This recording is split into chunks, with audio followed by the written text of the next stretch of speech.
Hello, and welcome back to the channel, friends. We've been tending the garden all summer, but it's definitely time for an update on how things are growing. There have been a few casualties and some spots that could have used a little more attention, but overall we've had some really good success. Today I'll take you through the annual beds to show you how the flowers and vegetables are coming along while I catch up on a few overdue chores. Then we'll bring some of the harvest into the kitchen, making a simple summer flower arrangement, cooking up one of my favorite recipes, fresh corn chowder, and turning a pile of cucumbers into homemade refrigerator pickles.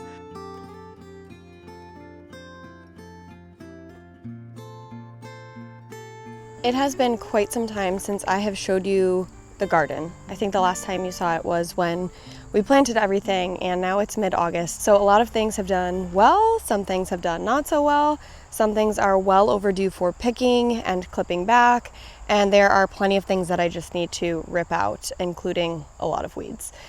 So I am starting in the back garden today. I'll give you a quick little tour of where we're at, and then I'm going to just try to clean things up, pull out what's ready to harvest, and try to get as many weeds as I can out of the way. This section over here is all of the potatoes. I've dug up a few kind of as needed, but I need to pull the rest of these out. The reason they're kind of like dying and falling over is because they're ready to harvest. So usually that's a sign that you can dig everything up. This whole section here was squash, and most of them did really well. Some were winter squash, some were summer squash, but you can see not everything is doing super well. It's not very full, and that's because we got, I think, squash borers, and they just completely destroyed the stems. So once they killed that, the rest of the plant died. We did get to harvest some summer squash, some zucchini, and now I'm just crossing my fingers that these winter squash plants will hold out just a little bit longer so that we have a couple of squash to harvest. You can see them here. So some plants have like 3 or 4 that are hanging on. So we might be able to grab a couple of those, but any of the plants that are dead, I'm going to rip out just to give space for the ones that are doing okay.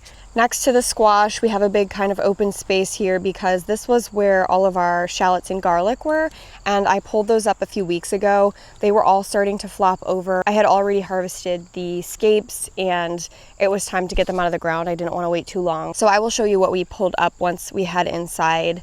I have a couple of other miscellaneous squash or pumpkin plants. I think I have a gourd back there. Honestly, I kind of forgot which was which, but these are doing okay on this side, so I'm gonna leave those as is and pull some of the weeds out around them. The onions just did not do well. I don't know what our problem is with onions. Probably not enough water. I did do a better job of watering and fertilizing back here than I did in previous years, but they still aren't loving it. So we might have a couple we can pull up, but not very many, and definitely not very big. There are a few tomato plants back here that are doing fairly well. I grew a ton of tomato plants, and I just couldn't bear to throw them away once I ran out of room in the raised bed, so I started sticking them in random places, and these ones seem to be pretty happy back here. So we'll have lots of tomatoes to harvest in the next few weeks. These were a couple of rows of flowers and greenery. So all this fluffy stuff is the Sweet Annie. It got just huge. I've never grown this before, but it's made a really nice filler for arrangements. To be honest, I'm not sure if I'd grow it again because it just takes up so much space, and I'm not using it as much as I thought I would, but it has been nice, and it has a really nice fragrance. Next to that here is all of the snapdragons and stock. The stock have been okay.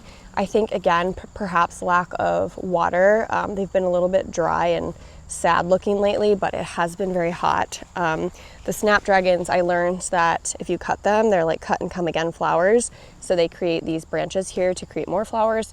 So now that I know that, next year when I plant them, I'll probably clip them a lot sooner. Behind the Sweet Annie here, we had some eucalyptus. There are just a few random strands that came through. The rest of this is all weeds. So I think they would have done better if I was more on top of the weeds, but I just kind of let it go. And there's a few of these I'll probably just harvest and stick in a bouquet or hang them in the shower for a nice fragrance. Not sure if I would do that again next year because I thought they'd get bigger, and they're actually quite small. Don't mind the pool in the background. Matt's mowing the lawn, so he had to throw that over the fence so that he didn't mow over it. As you can see, the cosmos and zinnias are doing pretty well. All of them are leaning this direction because that's where the sun's coming from, and they're reaching for the sun. But this is one of my favorite flowers to grow because they just keep blooming all season long. I just deadhead them like once or twice a week, and first of all, it's really fun to do, but it just kind of puts the energy back into creating more blooms. They're great to put in arrangements. The zinnias down here are shorter than the zinnias I grew last year, so I'll have to remember that next time, because I think there are a couple of plants that didn't do as well because the cosmos got so tall and kind of like shaded them a bit. But we are getting some of the zinnias, and I do like this variety.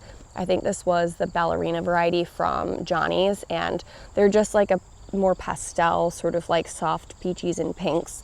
And I really like that color palette in the arrangements, especially with the cosmos and the dahlias that I will show you now. So far, we only have a handful of dahlias blooming, but I think we're kind of entering that season of all of these buds starting to pop.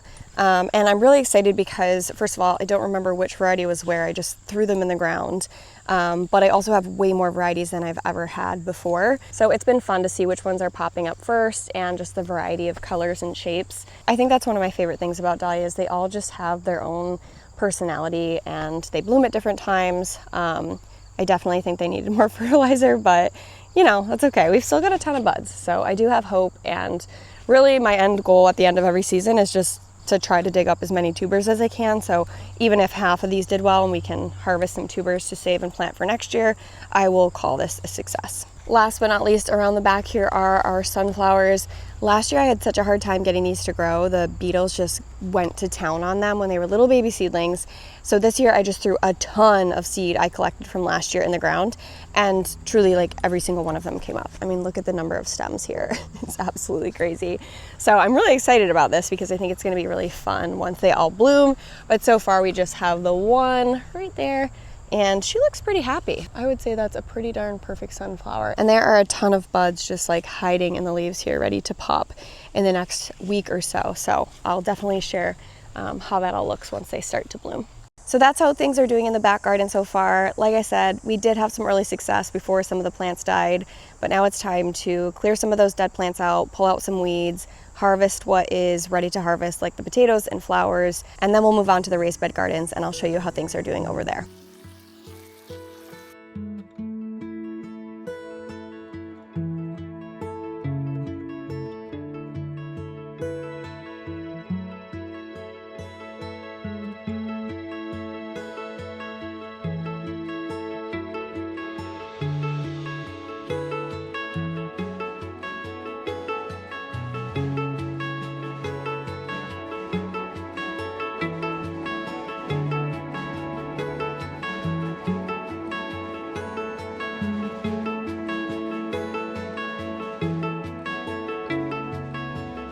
All right, of course we're getting a break now with the shade here, but the potatoes are all harvested. I did a little bit of weeding throughout the squash area and into the first row of flowers here. Still plenty there, but I just grabbed like the bigger clumps that were easy to pull out. I cut as many of the stalk and snapdragon that were ready. I'm hoping we'll still get at least one more harvest. The plants themselves are doing okay. There's just not a lot of flowers. I do see some buds though, so hopefully we'll still be able to cut a few more before the end of the season. I cut a bunch of cosmos, but there are still a ton left, which is awesome. And then I grabbed a handful of dahlias, but I left a few for color. And hopefully we'll have more of those to cut later in the season. So we're gonna call this bed done for now and move on to the raised beds.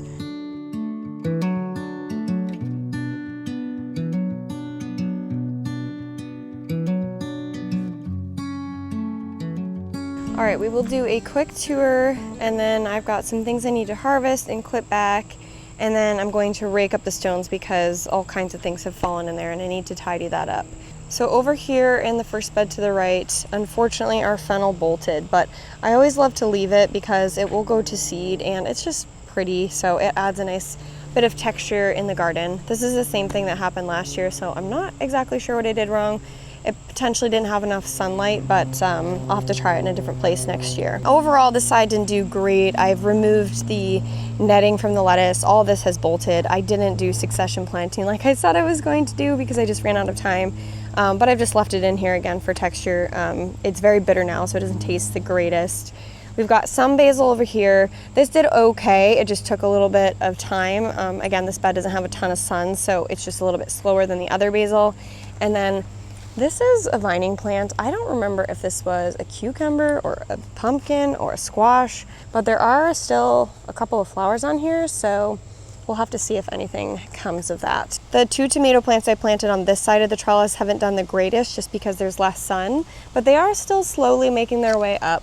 And there's a few tomatoes here, still a bit green, but they're coming along. And then on this side, I'll step back so you can see, this side, the sun golds have done fantastic, just like they did last year. And as you can see, they get a lot more sun. Like this whole bed is in sun right now. These tomatoes just started turning, so I just grabbed a handful of them. But I think over the next week, we will start to have a ton of the cherry tomatoes here. The carrots are doing okay here. I'm just kind of leaving them as long as possible because I want to see if I can get some nice big carrots. The celery did get curly leaf, so unfortunately it didn't turn out that great. Some of this we could still use, but it kind of rots from the inside out. I don't know if you can see very well, but it gets like kind of brown on the inside, and there's not a ton you can do with that, unfortunately. The bok choy over on this side did amazing. It's bolting now because it's definitely quite warm and it's been in there for a while, but that was actually super healthy and we enjoyed a lot of that earlier in the season. Parsley's doing well. Basil over here is doing fantastic. Radishes did really well. I've left a couple in there to go to seed. So you can see we've got these little pods. These are all from the radishes, which I've actually never seen, so that's kind of fun. And then there are a couple in here, and they are, I don't know if you can see them very well, they are absolute monsters. Look how huge those are. Behind this bed here is one of our tomato trellises. This side has more sun, so it's doing really, really well. I actually just trimmed all the tops off because they were just like shooting off the top of the trellis, which usually happens, but there's just nothing else for them to latch onto, so then they flop over. And when we had a rainstorm, they were all kind of breaking. So I just trimmed all those back. We've got lots of green tomatoes in here. Just, I mean, tons of them. Huge ones. This one is a monster. So I'm just waiting for all of those to turn, and then I feel like we're gonna have crazy amounts of tomatoes, but we're super excited about that because there's just so much you can do with them. Shishito peppers down here in the front have been doing really well. I need to pick all of these, and I will probably freeze them because the peppers freeze well and we just can't use them quick enough, so I like to start stocking the freezer. Green onions on this side have done really well. The other side, however, a lot more shade, so just a little more slow growth. The cilantro just kind of like wilted over here. I've never really had great luck with it, so I think part of it is just that it's very shaded from the tomato plants. A couple of, I think those are jalapeno plants here. Those are still doing well, just slow, but I do see some flowers and some little baby peppers on there. Behind here, the strawberries have gone crazy, as they always do, so I need to pull all of those back before they totally take over the bed. A couple of basil plants in the front here have done all right. I did relocate a pepper here and a pepper over here because they were just not doing well in one of the shady beds. So we might have some later peppers there, we'll see. This was my one cucumber plant. I planted one this year because we always have so many cucumbers, and this single plant has been producing so many cucumbers. It's amazing just what one plant can do. Moving forward, I will continue to just plant one because otherwise there's just too many. This summer squash plant has taken over the aisle, but I love it. I love that it's just spilling out of the bed. The squash plants in these beds have done much better than the ones in the back beds, which is great because then we still have some backup squash. You can see it's so heavy, it's like pulling itself out of the bed, so I just keep kind of mounding the dirt up to make sure it's covered. So hopefully we'll get a couple more squash out of that one. The bean trellis is going crazy, which is one of my favorite centerpieces. How fun is that? Just covered in vines. I try to train the vines when that starts, but once it gets to this point, I just kind of let it go wild because there are so many tendrils. It's like hard to, you know, tuck them in places. So it just looks like a really wild haircut right now. You can see we've got lots of the red flowers for the scarlet runner beans, and then we do have a couple of beans starting to grow. I think these ones are the scarlet runner beans. They're very big. I've not grown those ones before, so I think that's what those are. We've got a little more time on the green beans, which I planted on the left side here, but hopefully in the next like 2 weeks or so, we will just be, you know, pulling beans every single day, which is always fun, and they freeze really well, so it's a great one to stock the freezer with. Kale and collard greens have done great. I did have the kale covered for a very long time just to make sure they didn't get eaten by bugs, and once they got big, I just pulled it off, and it's been doing fantastic. So I'm really excited about that. I did not have success with kale last year, and we use it quite often, so it's a fun one to have in the garden. A couple other tomatoes over here. They're doing all right. I don't have very big trellises, so you can see like this guy is just like trying to find something to grab onto. But you know, never a bad thing to have too many tomatoes. This over here on the end is dill. Look how cool that is. It's just enormous. It's a beautiful flower. I will probably cut some of this and grab a few of the flowers as well, because I think it will be cute to stuff in some pickle jars. I have already plucked some cucumbers and I really need to turn them into pickles, otherwise they're just gonna go to waste. So probably grab some of that for the pickles. And then this last bed here, the green onions in the back have been slower, but still doing very well. So it's kind of nice that we have some bigger ones in the front bed over there. And then these ones are kind of a little bit behind. So we can use those first and then move on to these ones. Tomatoes on this side didn't do as well this year because the tree has created more shade on this back side. So the tomatoes on the far side are doing okay. These ones are a bit smaller. We might get a couple of tomatoes out of them, but I suspect those will not produce very much, if at all. Still have a ton on the other side, and just a good reminder for next year to potentially move this tomato trellis to a different bed, because as that tree gets bigger, we get more and more shade over here. On the inside of this bed here, my 2 sugar pie pumpkins have been doing really well, at least from a growth perspective. They're all like wrapping around the bed here, kind of trailing down the aisle, which is so fun. But oddly enough, all of the flowers are male. So they haven't been like cross-pollinating with male and female flowers, so I'm not sure if we'll actually get any pumpkins. But I do like the way it looks. It's just fun and full, and it's still green, and I'm still holding out hope. You never know. One little pumpkin might make it, and that's all I need for it to be a success. So that's the raised beds. I would say overall they're doing pretty well. Definitely helps to have the irrigation, and we had a pretty decent amount of rain in the early season, which helped kind of get things started. The last few weeks I've kind of just let it go. Like, I haven't been out here as much clipping things back or pulling weeds, so I need to do a little bit of that now and then start harvesting some of the stuff that's ready. Some of it I'll freeze, some of it I'll throw in dinners this week. So we're gonna work on that. I'll do a little raking, and then we're gonna take a break from the heat because the sun is getting a little too hot.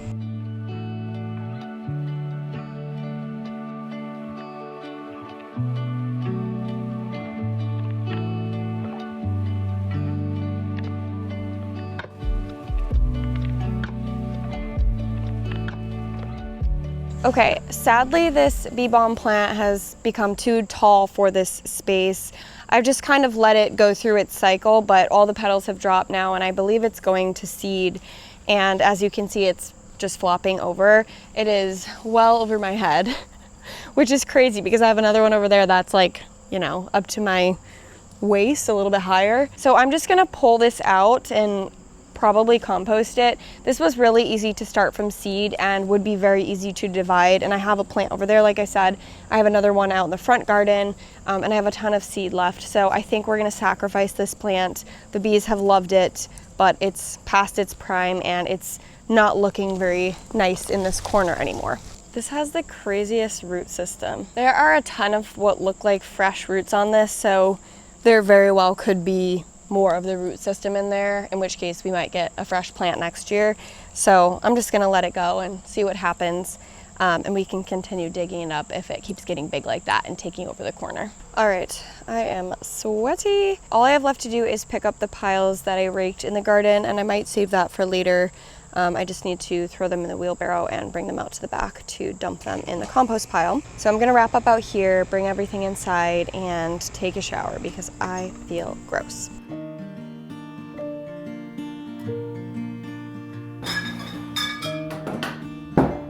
Okay, I'm all showered, feeling much more refreshed, and I figured we could do a little flower arranging. I recently picked up this elongated basket from Great Road Vintage in Acton, Massachusetts. And for a while I was like, I'm not sure what I'll do with it, but I loved the shape and the color. And I remembered that I had all of these bud vases from our wedding. So they're just this like long clear glass, and they have a tiny little hole in the top, just enough for a few stems. When we use them for our wedding, I'll pop a picture here so you can see, I had created these little test tube vases, and we just stuck like 1 or 2 florals in each test tube. It was a mix of fresh and dried. It was really pretty. And then we had clusters of 3 of these on each side of those test tube vases.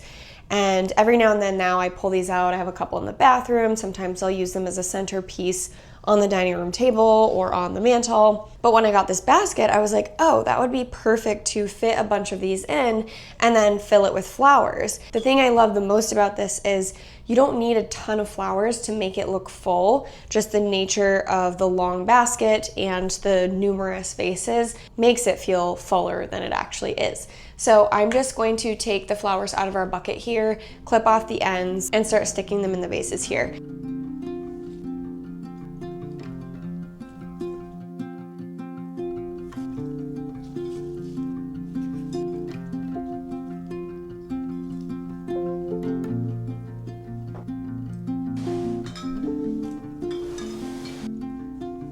Here we have it, our basket full of flowers.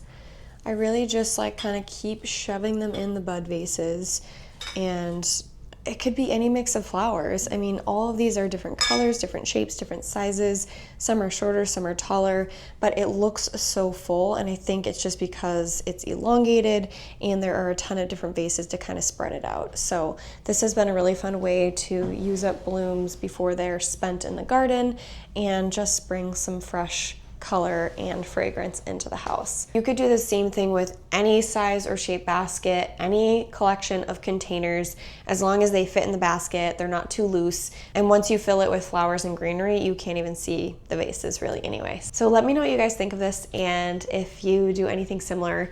I've really been enjoying this, and I love putting the things that I thrift to use, so this elongated basket has really come in handy. And now that all of our flowers are cut and put in fresh water, I'm going to go work on blanching some of the kale, bok choy, and peppers we picked from the garden. That process just helps them maintain their color, texture, and flavor once you freeze them, and I'm slowly trying to fill up the freezer with things that we can't use fast enough so that we can continue using them as we, go into the fall. So I will spare you from that footage, but if you are interested in learning more about that process or any of my freezer prep, because I love prepping meals and things for the freezer, let me know and maybe we can do another video about that in the future. I am getting ready to make my favorite zucchini and corn chowder, and I need some potatoes and garlic for the recipe. And I just remembered that I forgot to show you the garlic and shallots that I harvested from the garden earlier this season. So I wanted to show you that, and then I need to grab a few potatoes from our basket to peel and boil to then blend up and give the soup some thick texture. So here they are. I just have everything kind of piled up in these little plastic crates. Some of them are so small they're just falling through here. I just haven't gotten around to actually properly preparing them and clipping all this extra dead stuff off. So I will get to that eventually, but they've been fine out here, and I just kind of grab what I need as I go. Some of the garlic is actually quite small. We did a mixed bag of varieties of both shallots and garlic, so some are larger, some are smaller. I honestly can't remember what the varieties are. The shallots this year, whatever we got, are actually bigger than what we've had previously, which is really nice. So they grow in a clump just like garlic, but the individual shallot bulbs are a decent size, so they're a little bit easier to peel and cut up. The garlic, however, this is a single clump, so it's quite small, and it takes a little bit of effort to actually peel everything and get down to the garlic bulbs themselves. But we go through this pretty quickly, so I usually don't spend a ton of time preparing. A lot of people who grow garlic will braid I forget what this is called, basically the stems, the dried stems, and hang them so that they properly cure, but these will be long gone before the end of fall, so I don't even spend the time doing that. Sometimes I'll just clip all the dead stuff off so it's easier to, store these little bulbs. But anyway, this is our harvest. Love planting garlic and shallots, super easy to grow. I plant it all in the fall, so I'll be doing the same thing again this year. And this was harvested, I would say sometime in July, so it's something we get to enjoy before a lot of other things come in. If recipes call for garlic or onions or any combination of that, I always do extra garlic, and then I usually throw in a shallot or two. I just love the flavor, and since we have so much of it, it's nice to throw in a little something extra from the garden. This recipe comes from Half Baked Harvest. It's one of my absolute favorites to make this time of year with all of the fresh garden veggies. I did have to pick up some corn, zucchini, and a yellow onion from the farm stand last week because we don't grow corn. I didn't have any more zucchini, and well, we did grow onions, but if we do have them, they're certainly not ready yet. So That's all from the farm stand. The rest is from the garden, the pantry, or the fridge. And I'm just gonna work on prepping everything first. I like to do that just to speed up the process. So I'll slice and dice and measure everything out. Then it's all ready and easy to throw in the pot.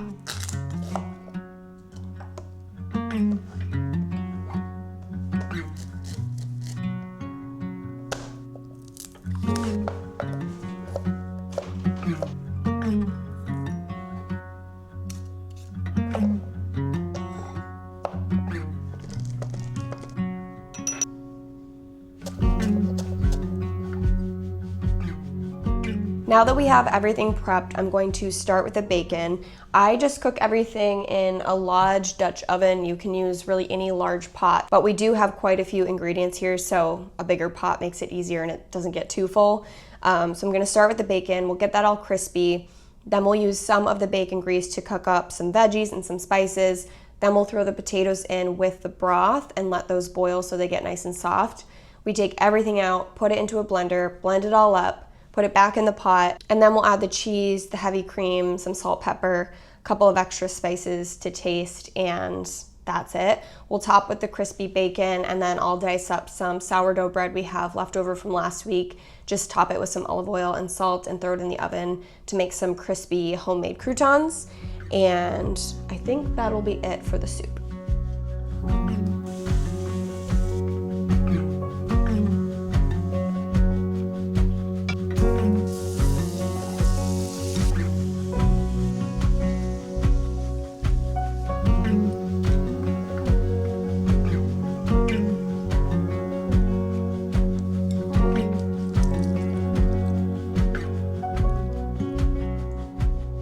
The potatoes are now boiling in the broth, so we just need to wait for those to soften up before we transfer over to the blender. So while that's doing its thing, I've actually prepared our cucumbers and made a really quick brine to jar up a couple quarts of pickles. So these are super simple. They're just refrigerator pickles. I will include a link to the recipe that I am using in the description below, but there are a million ways to do this. If I have room in the jars, I think I'm gonna throw in a couple of whatever else I have over here, like some cherry tomatoes, a couple of shishito peppers. I mean, you could pickle anything in this broth. I just really need to use these cucumbers up. I've just cut them into little rounds. You could do spears, you could cut them into chunks, you could do whatever you want. And then the brine is in the fridge cooling down. To make that, I just dissolve some salt and sugar in white vinegar. That takes just a few minutes on the stovetop. I whisked it together, and then you add in a couple cups of cold water. Now, obviously the proportions of that depend on how many jars you're making, but then you just kind of mix that together, stick it in the fridge to cool down. Add all your ingredients to the jars here. We have 2, and then you top it with the brine. So I'm just gonna shove the cucumbers in here.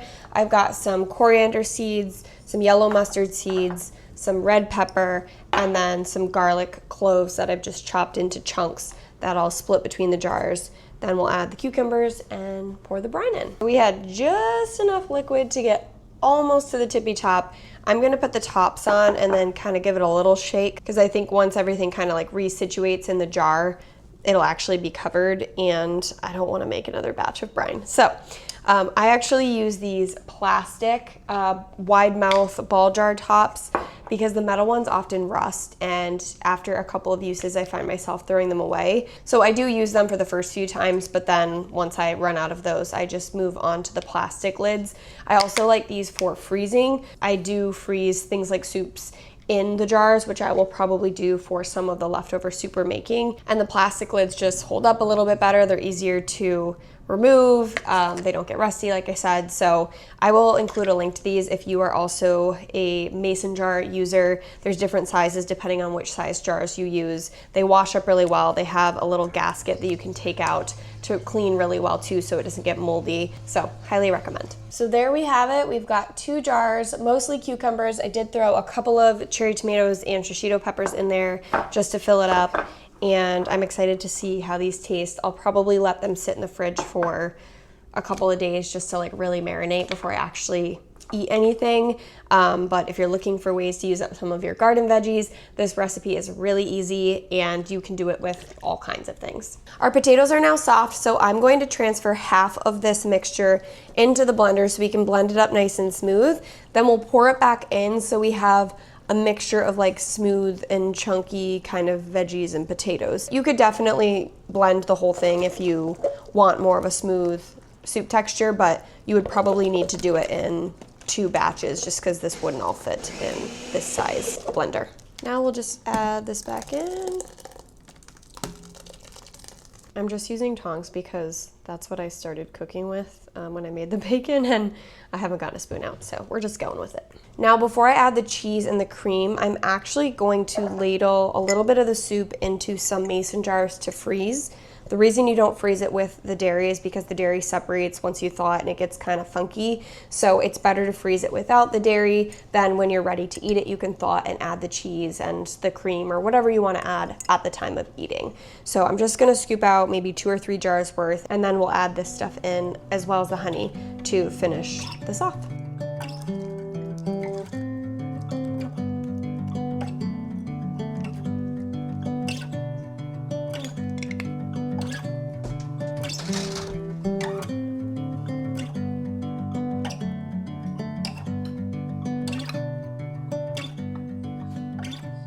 All right, I can confirm that the soup was delicious.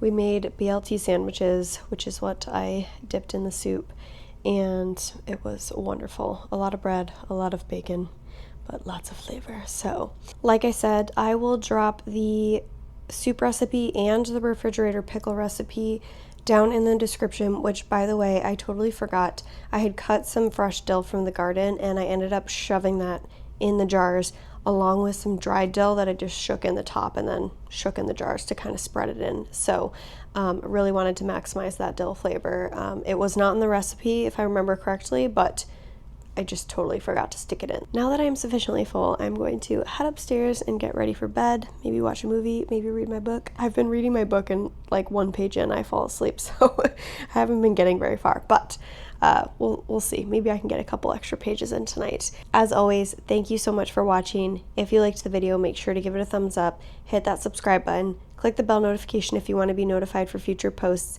share it with a friend if you think it's something they would like, and I will catch up with you in the next video.